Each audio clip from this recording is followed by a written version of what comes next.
In this next section, we're going to look at comparative advantage again, and this time in the context of international trade. So we'll be looking at trade between countries. One country should specialize in the production of a good and trade with other countries, or when they should produce the goods themselves.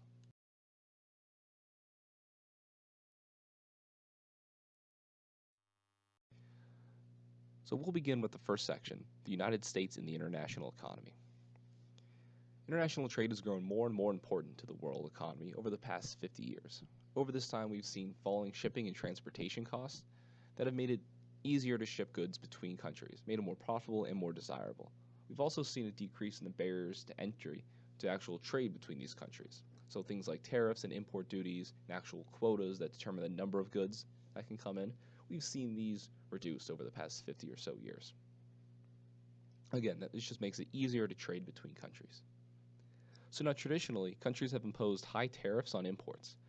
And the belief was because such measures made their own firms and consumers better off because they didn't have to deal with competition from other countries. But that meant their exports were also taxed by foreign countries who didn't want to compete, their industries to compete against that nation's firms.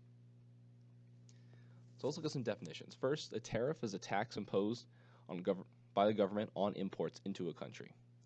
So imports are goods and services that are bought domestically but are produced in other countries. So they're shipped from other countries and then purchased and used in another country.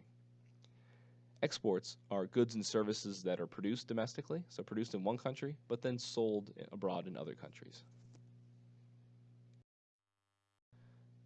Since 1970, international trade has become of increasing importance to the United States. So this graph on the right shows the percentage of GDP since 1970, and you can see that both imports and exports have been steadily rising as a fraction of GDP, or the total income, or total amount of spending in an economy. So international trade is becoming a more important part of the American economy and the lives of consumers in the United States. For instance, now you probably purchase more goods that are produced abroad and imported into the country than you would have in 1970. The United States isn't alone in increasing their exports over time and having exports become a more and more important part of their economy. So here's a graph showing the 8 leading exporting countries back in 2014. For all the talk of China being the largest exporter in the world, which they are, they barely edge out the United States, with just over 10% of the world's exports coming from China.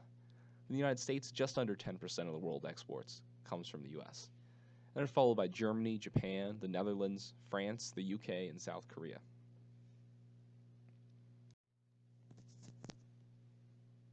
For some countries, international trade is a very important part of their economy.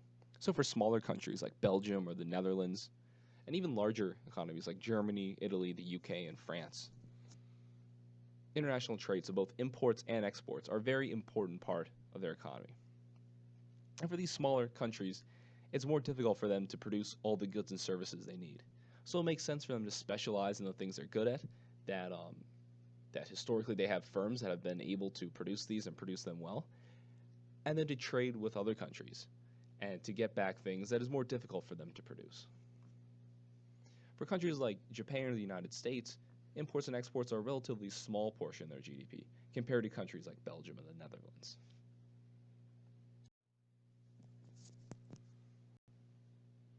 So let's try to connect this to the real world. A few years ago, so back in 2016, the Trans-Pacific Partnership was a point of contention. So let's look at how the TPP would affect a company, an American-owned company, an operating company, New Balance. New Balance is headquartered in Boston, Massachusetts, and they have 5 US-based factories that manufacture sneakers. But many of its shoe parts, about 75% of their shoes, are imported from other countries. They're not actually made in the United States. So New Balance takes inputs made from other countries and then puts them together in factories in the United States. So within the Trans-Pacific Partnership, there were some reduction in tariffs on imported shoes and imported shoe parts.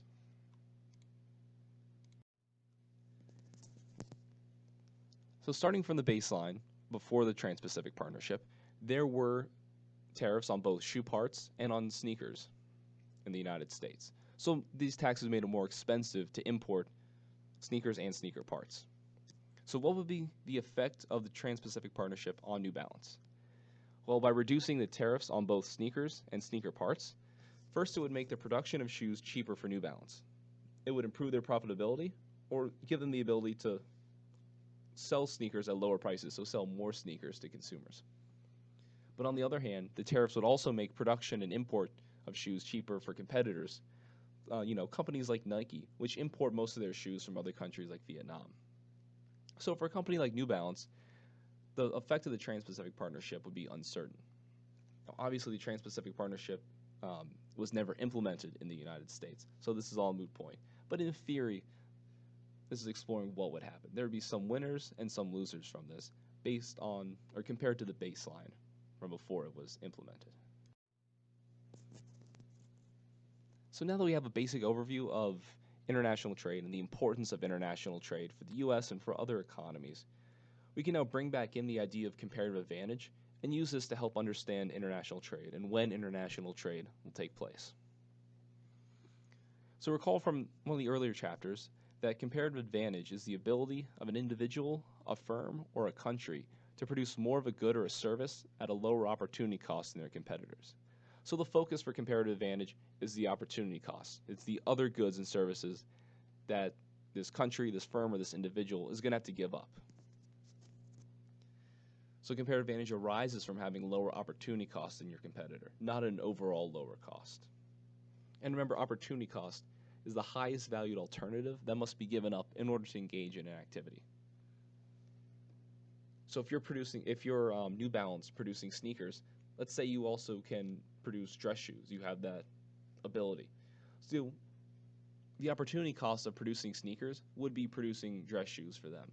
Now, obviously, because of the resources they have and the skill set that their employees have, not to mention the actual machinery they have in their factories, the opportunity cost of producing dress shoes will probably be pretty high. They're going to have to give up a lot of sneakers in order to be able to produce some dress shoes. So for New Balance, it makes sense for them to go with their comparative advantage and to produce sneakers instead of dress shoes. So now let's dive right in with an example to try to explore this comparative advantage in international trade. So let's look at Japanese workers versus American workers and look at their level of productivity. So here we'll look at smartwatches and tablets. So for Japanese workers, for every hour of work, they can produce 12 smartwatches. In the United States, a worker in that same hour of work can only produce 2 smartwatches. Likewise, for Japan, one of their workers can produce 6 tablets per hour of work, where in the United States, their workers can only produce 4 tablets in an hour of work. So in this case, Japan has the absolute advantage in producing both smartwatches and tablets. In the same amount of time, Japanese workers are able to produce more smartwatches and tablets than their American counterparts.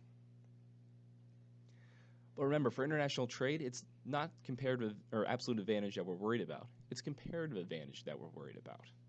So because of this, even though Japan is more productive, they're more efficient at producing both smartwatches and tablets, we still may be able to have trade take place that makes both parties better off. Because it's opportunity cost that determines if and when we're going to trade, let's calculate the opportunity cost for Japanese and United States workers. So for Japanese workers, the opportunity cost of producing 1 smartwatch is going to be producing 0.5 tablets. They're going to have to give up producing 0.5 tablets to make 1 additional smartwatch.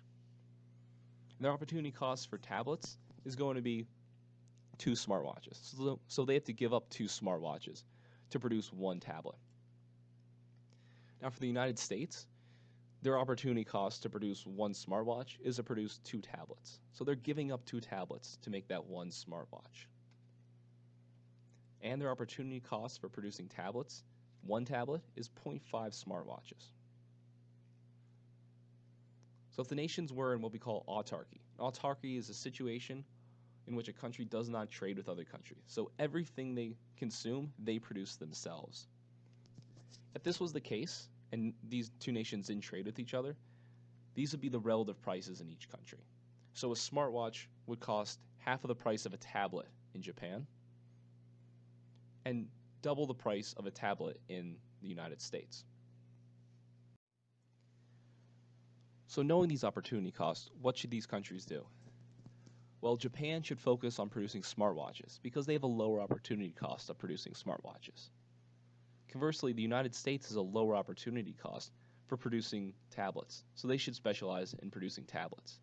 Then, after specializing, those two countries should trade with each other. So Japan should trade its smartwatches to the United States for their tablets. In this case, both countries can make themselves better off than if they were producing an autarky and not trading with each other. So now, how do countries gain from international trade? If countries didn't trade, they could only consume what they produced. So they'd be limited by their productive capabilities. But if countries have different opportunity costs of producing these different goods, they may be willing to trade some of what they have, what they've produced at a comparative advantage, for what the other country is relatively good at producing. So in this case, both countries can be made better off by such a trade. So let's look at an example of this. Look at production without trade between the United States and Japan. And again, we'll be using the smartwatches and tablets. So let's suppose that initially, each country has 1,000 hours to spend in production. So in that time, Japan might produce 9,000 smartwatches and 1,500 tablets. Now, in that same amount of time, the US might produce 1,500 smartwatches and 1,000 tablets. So in total, what do we have? We've produced, between the United States and Japan, 10,500 smartwatches and 2,500 tablets. Now that was if each country both produced both goods and didn't trade with each other and only consumed what they were producing. Let's see what happens if they trade with each other. So they specialize in what they're relatively more productive at. So in this case, Japan is more productive. They have a lower opportunity cost of producing smartwatches. So they'll specialize in producing smartwatches and produce 12,000 smartwatches. Now the US specializes in tablets, and they produce 4,000 tablets. So now in total, we produce 12,000 smartwatches and 4,000 tablets combined between the United States and Japan. Well, notice that we've produced more of both goods. We have more smartwatches and more tablets now that we've specialized. Because we've now produced more smartwatches and more tablets, if these countries decided to trade with each other, they can both end up with more smartwatches and more tablet computers than they did if they were just producing both and not trading with each other. So trade has the potential to make both countries better off. Now let's explore the actual terms of trade next. The terms of trade is the ratio at which a country can trade its exports for imports from other countries. Now, no country would accept the terms of trade that are worse than its opportunity cost. They wouldn't be willing to come to that agreement because it would be better off producing by itself instead of importing those goods from other countries. So in this case, the terms of trade for one could be acceptable to both Japan and the United States because it's less than their opportunity cost for each good. With these terms, let's say they trade 1,500 cell phones for 1,500 computers. So on this next slide, we'll show exactly what that would mean. So first, at the top of this figure is what happens without trade. So without trade, Japan produces 9,000 smartwatches and consumes 9,000 smartwatches. And they produce 1,500 tablets, and they consume those 1,500 tablets because there's no trade going on. Likewise, the United States produces 1,500 smartwatches and 1,000 tablets, and consumes all of those and no more. But let's see what happens with trade. So first, we'll look at production. So Japan produces 12,000 smartwatches and 0 tablets. And the United States produces 4,000 tablets and 0 smartwatches. So both of them are specializing in the good that they have a comparative advantage in producing. Now let's say they trade. And remember, they're trading at a 1-to-1 ratio because 1-to-1 is less than both of their opportunity costs. So they're going to, Japan will export 1,500 smartwatches, and they'll import 1,500 tablets. The United States will import 1,500 smartwatches and export 1,500 tablets. So with trade, their consumption, for Japan, they're going to consume 10,500 smartwatches and 1,500 tablets. The United States will consume 1,500 smartwatches, and 2,500 tablets. So let's compare that to the first row.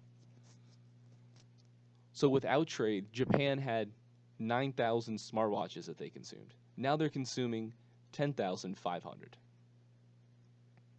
Likewise, the United States only consumed 1,000 tablets before. Now they're consuming 2,500 tablets, and with the same amount of smartwatches. So Japan has increased their consumption by 1,500 smartwatches, and they have the exact same consumption of tablets. Meanwhile, the United States has the exact same consumption of smartwatches, but they've increased their consumption of tablets by 1,500. So this increased consumption that we have, the 1,500 smartwatches for Japan and the 1,500 smartwatches for the United States, this represents the gains from international trade. Like most of our models in economics, these are relatively simple compared to the real world. And the point is to understand that both countries make themselves better off through trade. Now, in the real world, products aren't generally produced by only one nation. You don't see one nation specializing in this, one nation specializing in that, one nation specializing in something else, and then them all trading with each other. So first of all, not all goods and services can be traded internationally. It's very difficult to export services to another country, for instance.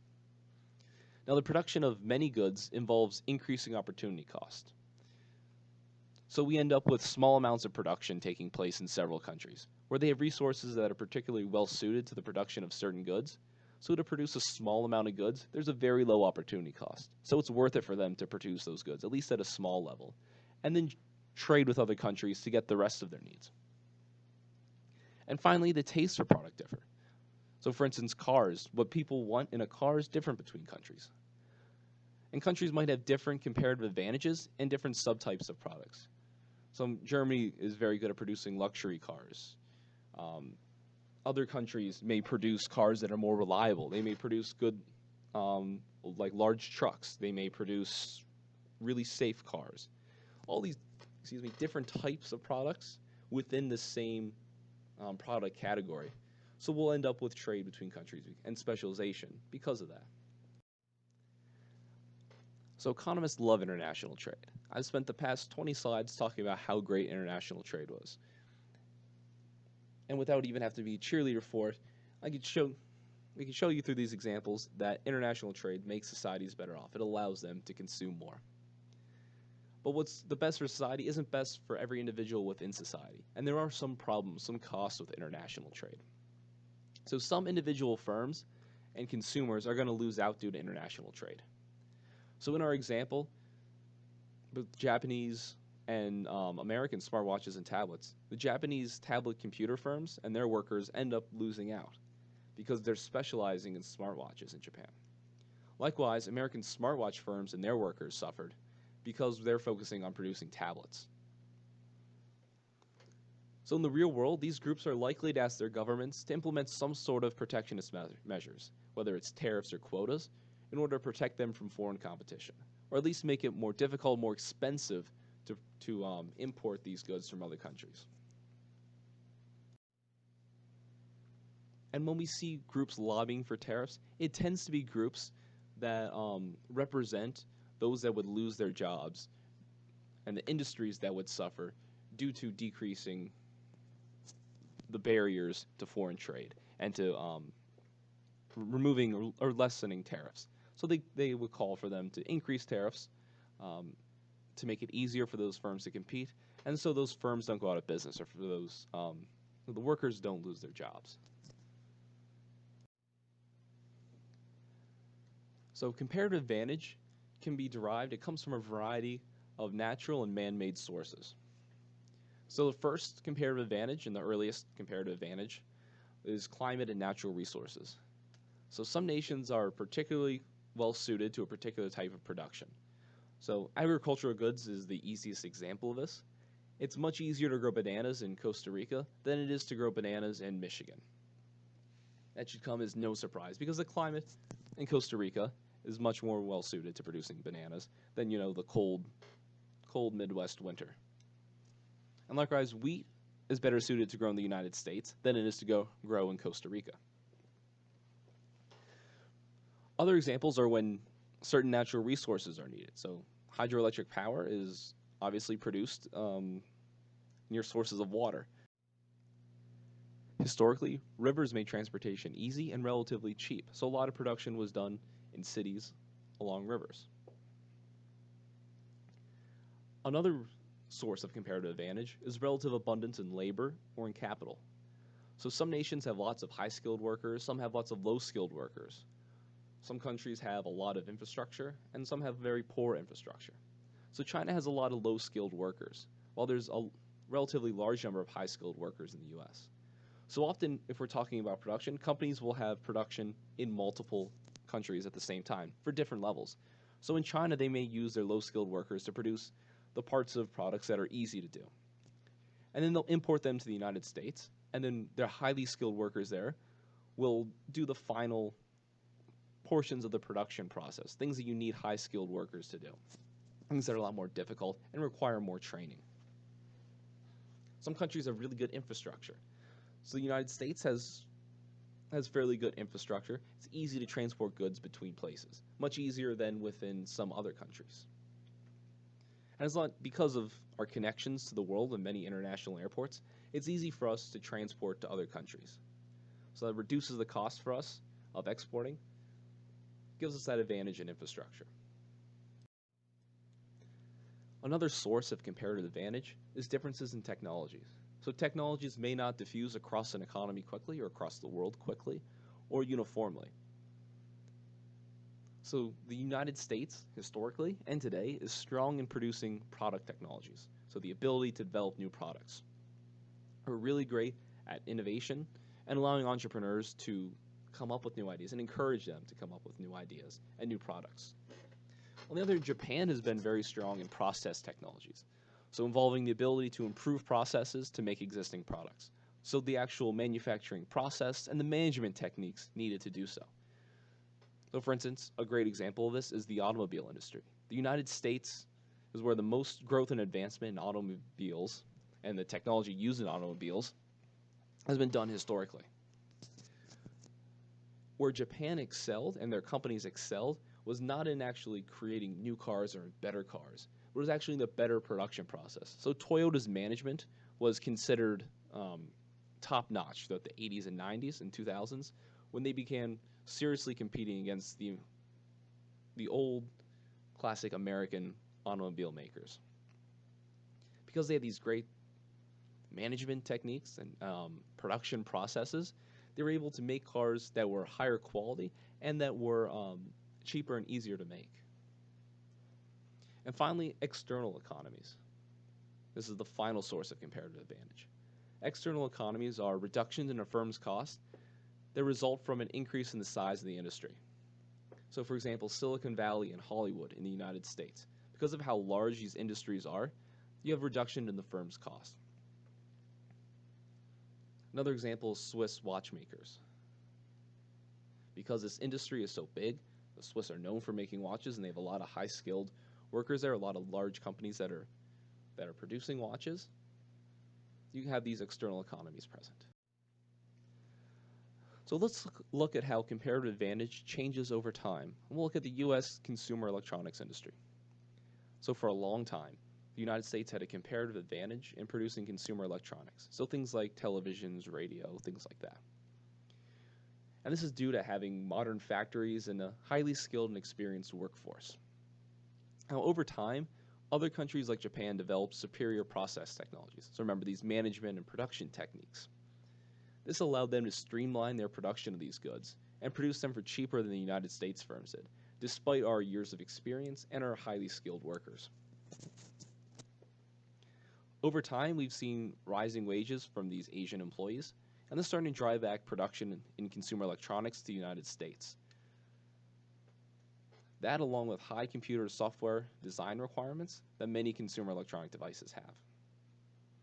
So for example, in 2013, Apple announced that its redesigned Mac Pro would be assembled in the United States. And that's again because of the high-skilled workforce we have here and the increasing cost of producing in Asian countries like Japan as their workers become more high-skilled.